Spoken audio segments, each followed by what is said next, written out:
Vous avez attendu des années pour avoir des enfants, pour ensuite voir votre mari abandonner 4 nouveau-nés dès qu'il a vu leur peau. Cette réalité brutale enflammera votre indignation et votre compassion. Où regardez-vous à partir d'aujourd'hui? Restez jusqu'à la fin pour découvrir la vérité choquante. Le couloir stérile de l'hôpital résonnait des pas du docteur Patricia Moore alors qu'elle se dirigeait rapidement vers la salle d'attente. Son cœur était lourd de la nouvelle qu'elle allait lui annoncer. 25 années de pratique médicale ne l'avaient pas préparée à de telles situations. M et Madame Bennett? Appela-t-elle en scrutant la salle d'attente. Le jeune couple se releva rapidement. Chris et Martha Bennett, tous deux âgés d'une trentaine d'années, représentaient la perfection de la banlieue, blonds aux yeux bleus et vêtus de vêtements décontractés coûteux. Ils avaient passé des années à essayer d'avoir des enfants et finalement, grâce à une clinique de fertilité, Martha était tombée enceinte de quadruplés. « Comment va-t-elle » demanda immédiatement Chris. « Comment vont les bébés ?»« S'il vous plaît, suivez-moi jusqu'à mon bureau, » dit gentiment le docteur Moore. Une fois assise dans l'intimité de son bureau, le docteur Moore inspira profondément. Madame Bennett et les 4 bébés sont en bonne santé, commença-t-elle, remarquant leur soulagement immédiat. Mais il y a quelque chose dont nous devons discuter. Elle glissa 4 photographies sur son bureau. 4 beaux nouveau-nés à la peau foncée et aux boucles noires serrées les regardèrent. Le visage de Martha perdit toute couleur. Il y a eu une erreur. Ce ne sont pas nos enfants. Je crains qu'il n'y ait pas d'erreur, expliqua prudemment le docteur Moore. Nous avons confirmé que ce sont bien les embryons qui ont été implantés. Cependant, il semble qu'il y ait eu une confusion à la clinique de fertilité avec le matériel du donneur. Le visage de Chris se durcit. Vous me dites que ces enfants ne sont pas nos enfants? Logiquement, génétiquement, non. Mais légalement, en tant que mère biologique et parent ayant subi l'intervention. C'est inacceptable, interrompit Chris en se levant brusquement. Nous avons spécifiquement choisi des donneurs qui correspondaient à nos caractéristiques. C'est de la négligence. Nous allons poursuivre la clinique en justice. Le docteur Moore avait anticipé cette réaction mais fut tout de même frappé par le ton froid de sa voix. Monsieur Bennett, je comprends que cela soit choquant. Mes 4 enfants en bonne santé viennent de naître. Ils ont besoin de leurs parents. Martha n'avait pas parlé. Elle regarda les photos, ses doigts tremblants alors qu'ils flottaient au-dessus des images. Ils sont si petits, murmura-t-elle. Voudriez-vous les voir? Demanda gentiment le docteur Moore. Avant que Martha ne puisse répondre, Chris lui prit la main. Nous devons en discuter en privé, a-t-il déclaré fermement. Le docteur Moore hocha la tête. Bien sûr. Prenez tout le temps dont vous avez besoin. Mais n'oubliez pas, ces 4 bébés de la crèche ont besoin de parents qui les aiment. Alors que le couple s'éloignait, le docteur Moore a vu le conflit dans les yeux de Martha, un mélange de choc, de déception et autre chose. Une lueur d'instinct maternel luttant contre le rejet évident de son mari. Plus tard dans la soirée, l'infirmière Elizabeth Jackson terminait sa tournée lorsqu'elle remarqua Chris Bennett entrer dans la crèche. Elle sourit, pensant qu'il était venu voir les enfants. Mais son sourire s'effaça lorsqu'elle observa son attitude froide. Il se tenait au-dessus des berceaux contenant ses 4 nouveau-nés et les regardait avec détachement. « Ils sont magnifiques », proposa Elizabeth en s'approchant lentement. Chris n'a pas levé les yeux. « Ce n'était pas prévu », dit-il simplement. « Les bébés ne sont jamais prévus », a répondu Elizabeth. « Mais ils ont une manière de créer leur propre plan, n'est-ce pas ?» Lorsqu'il la regarda enfin, Elizabeth ressentit un frisson devant le vide dans ses yeux. « Nous ne pouvons pas les prendre », a-t-il déclaré. Nous ne pouvons pas être leurs parents. Le cœur d'Elizabeth se serra. Monsieur Bennett. Nous avons pris notre décision, l'interrompit-il. Nous avons déjà contacté notre avocat. C'est la clinique de fertilité qui est en faute ici, pas nous. Mais qu'en est-il des bébés? Demanda Elizabeth, sa voix étant à peine un murmure. Ils ne relèvent pas de notre responsabilité, a-t-il déclaré en se tournant vers la sortie. Et est-ce que ta femme pense la même chose? Chris hésita juste un instant. Notre position est unie, a-t-il finalement déclaré. Après son départ, Elizabeth regarda les 4 bébés endormis. Ne vous inquiétez pas, les petits, murmura-t-elle. Nous trouverons une solution. Le lendemain matin, le docteur Moore reçut la visite. Formellement, les Bennett ont renoncé aux droits parentaux des quadruplés.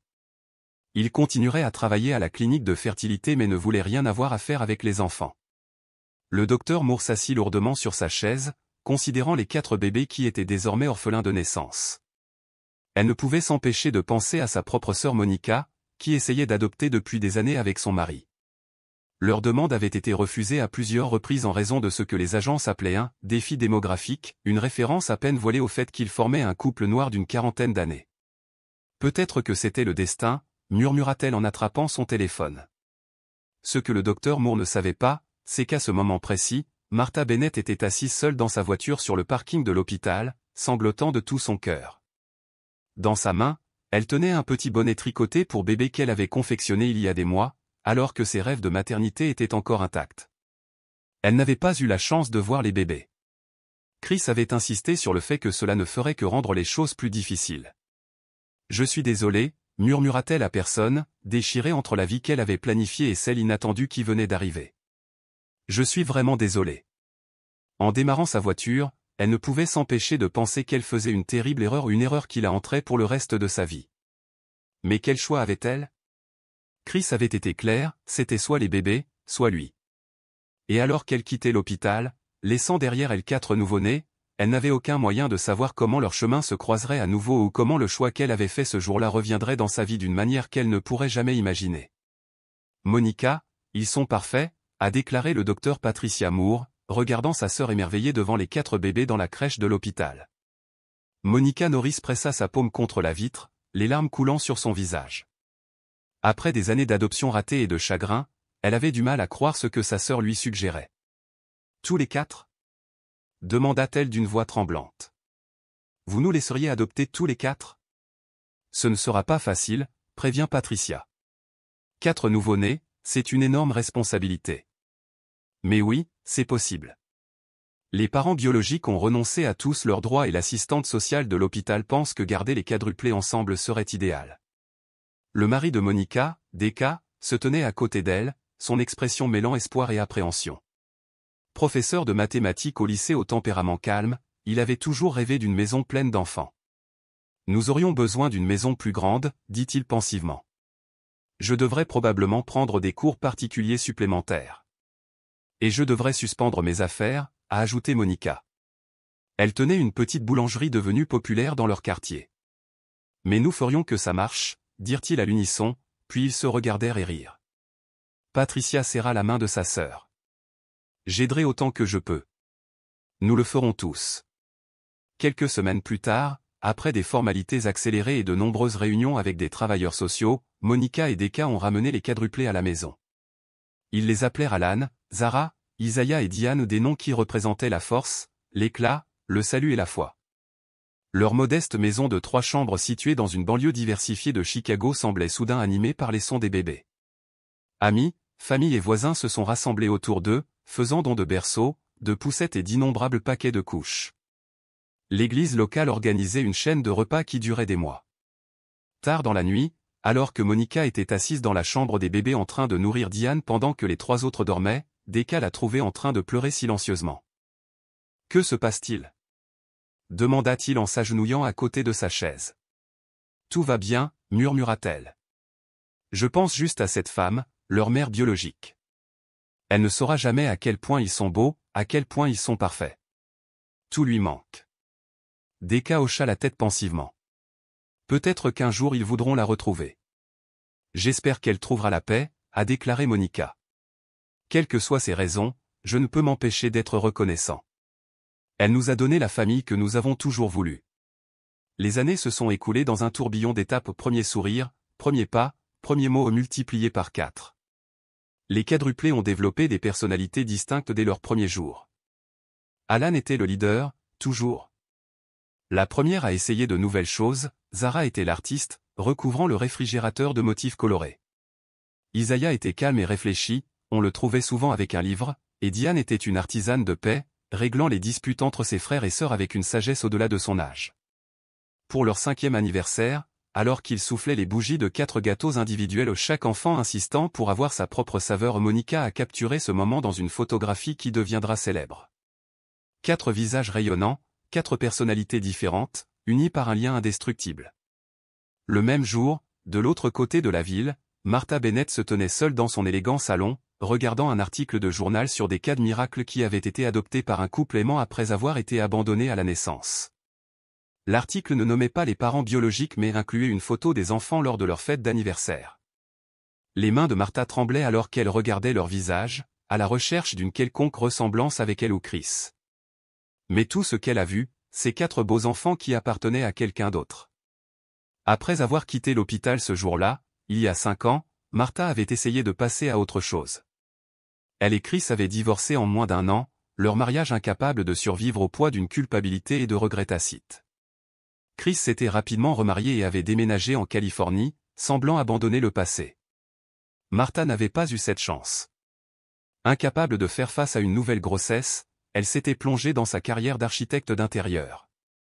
En apparence, elle avait du succès et était indépendante. Mais à l'intérieur, elle portait une blessure qui n'a jamais guéri, 4 petites blessures, pour être précis. Sur un coup de tête, elle a découpé l'article de journal et l'a placé dans une petite boîte en bois où elle a conservé ses trésors les plus privés, le bonnet de bébé qu'elle avait tricoté, une copie de la première échographie, et maintenant ceci, son premier aperçu des enfants depuis 5 ans. Pour leurs 10 ans, les quadruplés ont relevé un nouveau défi. Decca avait reçu un diagnostic de maladie de Parkinson précoce. Même s'il pouvait encore enseigner, son état exigeait des ajustements dans leur vie familiale. Les enfants, désormais en âge de comprendre, se rassemblèrent autour de leur père avec une maturité qui rendait Monica à la fois fière et triste. Ils ne devraient pas grandir si vite, pensa-t-elle. Alan s'est chargé de tondre la pelouse. Zara a organisé les médicaments de son père. Isaiah a lu des informations sur la maladie et l'a expliqué à ses frères et sœurs dans des termes qu'ils pouvaient comprendre. Diane veillait à ce que son père ne soit jamais seul lorsque ces tremblements étaient intenses. Lors du dîner d'anniversaire, Decca a levé son verre pour porter un toast. À mes 4 meilleurs enfants que n'importe quel parent pourrait demander. Vous êtes notre miracle, notre joie et notre force. Cette nuit-là, après que les enfants se soient endormis, Monica a trouvé une lettre par la poste. L'adresse de l'expéditeur la fit reprendre son souffle, elle provenait de la clinique de fertilité impliquée dans la confusion initiale, celle qui avait été poursuivie en justice par les Bennett des années auparavant. De quoi s'agit-il? Remarquant son expression, Monica ouvrit la lettre avec des doigts tremblants. En le lisant, son visage pâlit. La clinique ferme ses portes, a-t-elle expliqué. Il informe toutes les familles concernées que leurs dossiers seront transférés vers une base de données nationale. Qu'est-ce que cela signifie pour nous? Cela signifie, dit lentement Monica, que lorsque les enfants auront 18 ans, ils pourront potentiellement accéder aux informations sur leurs parents biologiques. Et a demandé Decca. Et vice-versa, les parents biologiques pourraient demander à entrer en contact via la base de données. Ils restèrent assis en silence, réfléchissant aux implications. Pendant 10 ans, ils étaient les seuls parents que ces enfants aient connus. L'idée que quelqu'un d'autre, en particulier quelqu'un qui les avait autrefois rejetés, entre dans leur vie était troublante. Nous avons toujours dit que nous serions honnêtes avec eux, a rappelé Decca. Nous leur avons dit qu'ils avaient été adoptés. Nous avons répondu à leurs questions au fur et à mesure. Mais nous n'avons jamais eu à envisager la possibilité qu'ils reviennent dans leur vie, a déclaré Monica. Et si elle voulait les connaître maintenant? Et si elle essayait d'eux? Elle ne put terminer la phrase. L'idée de perdre ses enfants était trop douloureuse à exprimer. Ce que Monica et Decca ne savaient pas, c'est qu'à ce moment précis, Martha Bennett lisait une lettre similaire. Son cœur battait à la pensée de la possibilité que cela présentait. Après 10 ans de regrets et de chagrins silencieux, une porte qu'elle pensait définitivement fermée venait de s'ouvrir juste assez pour laisser entrer une lueur d'espoir. Alors qu'elle prenait son téléphone pour appeler son avocat, Martha a pris une décision qui déclencherait des événements qui changeraient leur vie pour toujours. 8 années s'étaient écoulées depuis l'arrivée de la lettre de la clinique de fertilité. Martha Bennett avait contacté son avocat ce soir-là, mais avait finalement décidé d'attendre qu'ils aient 18 ans. Elle s'est dit que c'était le bon moment. Elle avait passé ces années à se préparer à la possibilité de rencontrer les quadruplés, en créant son entreprise de design, en achetant une maison plus grande avec 4 chambres supplémentaires et en suivant une thérapie pour surmonter sa culpabilité et ses regrets. À l'approche du 18e anniversaire des quadruplés, la maison Norick bouillonnait d'enthousiasme et d'impatience. Les lettres d'admission à l'université avaient commencé à arriver et les conversations au dîner tournaient autour des projets futurs et des carrières potentielles. Zara a reçu une autre offre de bourse, annonça un soir Monica en agitant la lettre avec fierté. Une bourse complète pour la Rhode Island School of Design. Zara rayonnait par-dessus la table. Ses talents artistiques n'ont fait que croître au fil des années et son portfolio d'illustrations numériques a attiré l'attention de plusieurs écoles d'art prestigieuses.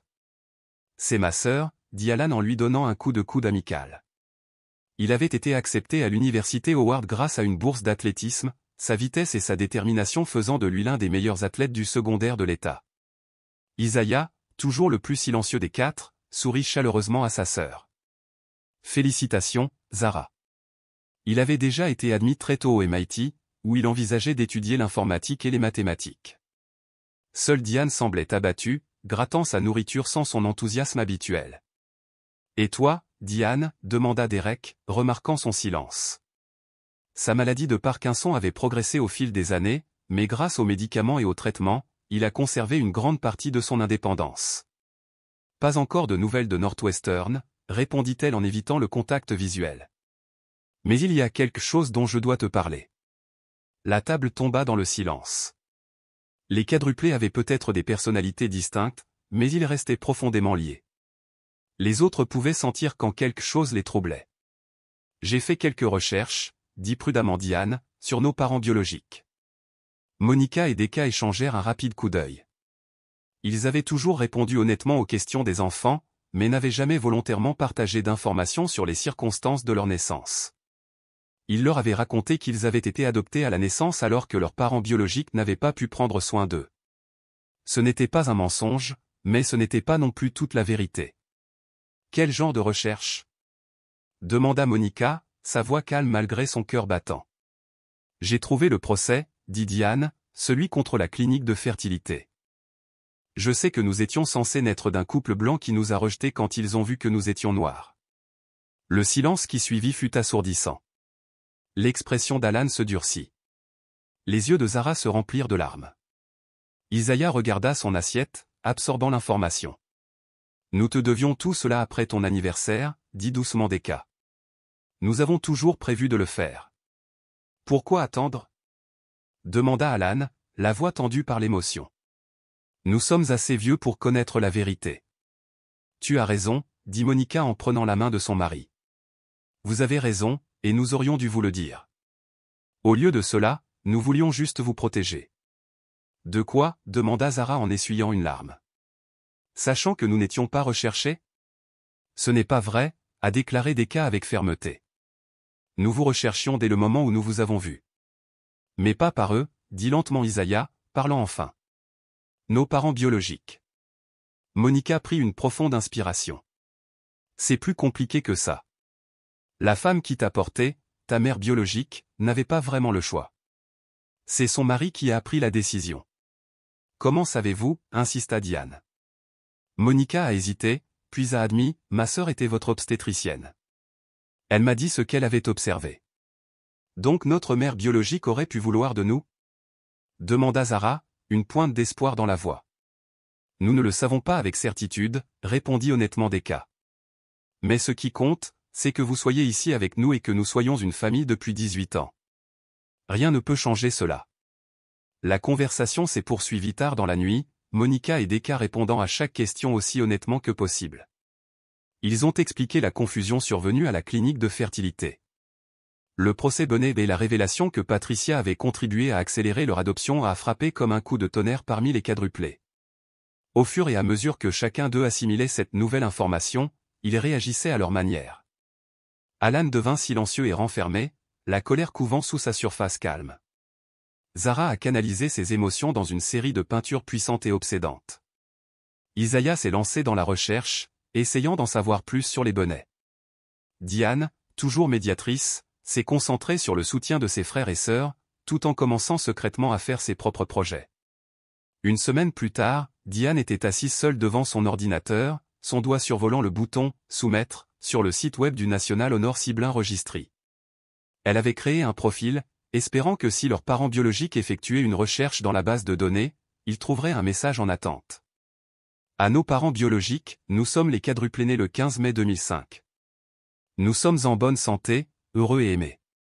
Si jamais vous souhaitez savoir qui nous sommes ouverts à tout contact. Que fais-tu ? Demanda une voix. Diane sursauta. Alan se tenait sur le pas de la porte, le regard méfiant. Rapidement, elle minimise la fenêtre. Alan traversa la pièce et rouvrit l'onglet. Il lut le message, son visage se durcissant. « Vous leur demandez de revenir ?» demanda-t-il d'une voix basse et tendue. « Ils nous ont jetés, Diane. Comme si nous n'étions rien. Et maintenant tu veux les inviter à nouveau dans nos vies. » « Je veux juste comprendre, » répondit doucement Diane. « Tu n'as pas de questions ? Ne te pose pas de questions, pourquoi ? En plus, nous ne savons même pas s'ils verront un jour le message. Je n'ai pas besoin de comprendre les gens qui ont abandonné leurs propres enfants à cause de la couleur de leur peau, a lancé Alan. Et je n'en veux pas dans ma vie. Jamais. Sur ce, il sortit en trombe, laissant Diane regarder l'écran, déchirée entre sa loyauté envers son frère et son propre désir de réponse. Après une longue pause, elle a fermé l'onglet sans soumettre le profil. Ce que Diane ne savait pas, c'est qu'à l'autre bout de la ville, Martha Benet avait déjà créé son propre profil dans le registre. Pendant des mois, elle l'avait vérifié quotidiennement, espérant en priant un signe que les quadruplés pourraient être ouverts au contact. À l'approche de leur 18e anniversaire, son impatience est devenue insupportable. Puis, un mardi ordinaire, alors qu'elle fermait son studio de design, son téléphone sonna. Martha, a déclaré son avocat sans préambule. Nous avons reçu une réponse du registre. La famille Norris et les parents adoptifs sont prêts à organiser une réunion. Les jambes de Martha se déformèrent. Elle s'effondra sur sa chaise. Tous les quatre ? Murmura-t-elle. Oui, a répondu son avocat. Mais il y a des conditions. Ils veulent d'abord vous rencontrer sans les enfants. Et ils ont été clairs sur ce point. Pas signifie un contact continu à moins que les quadruplés n'en décident. Bien sûr, souffla Martha. Tout ce qu'ils veulent. Quand ? Ce samedi. Chez eux. Après l'appel, Martha s'est assise seule dans le noir, les larmes coulant sur son visage. Après 18 ans de silence, de regret et de chagrin, elle allait enfin rencontrer la famille qui avait élevé ses enfants, la famille elle aurait pu le faire, si elle avait été plus forte. Si elle avait résisté à Chris. Ce que Martha ne savait pas, c'est que le rendez-vous avait été arrangé. Sans à la connaissance ou avec le consentement d'Alan. Monica et Decca avaient parlé à Isaiah, Zara et Diane, chacun d'eux ayant exprimé une volonté prudente de rencontrer Martha éventuellement. Mais ils avaient convenu d'attendre avant d'en parler à Alan, sachant que sa résistance serait farouche. Nous la rencontrerons en premier, avait dit Decca. Ensuite, nous décidons ensemble de la suite. Mais les secrets ont une façon de s'échapper. Lors des entraînements de course ce jeudi-là, l'entraîneur d'Alan a mentionné quelque chose d'étrange. Il y avait une femme qui regardait depuis les tribunes, a-t-il déclaré. Élégante. Blonde. Elle a dit qu'elle était intéressée par le programme sportif du fils d'un client. Elle est restée près d'1 heure. Cette nuit-là, alors qu'il utilisait l'ordinateur portable familial, Alan est tombé sur une entrée de l'historique du navigateur. Confirmation de rendez-vous, Bennett Norris. Samedi. 14 heures. Bennett. Les pièces se sont mises en place. Le procès. La femme. Le secret. Son cœur battait à tout rompre alors que la trahison l'envahissait. Sa famille, son frère et sœur rencontraient la femme qui les avait abandonnés. Et ils ne le lui avaient pas dit. Furieux, Alan prit une décision. Il n'attendrait pas samedi. Il affronterait Martha Benet et précisait que tous ses enfants ne voulaient pas qu'elle revienne dans leur vie. J'ai toujours voulu savoir d'où vient mon talent artistique, a d'abord déclaré Alan.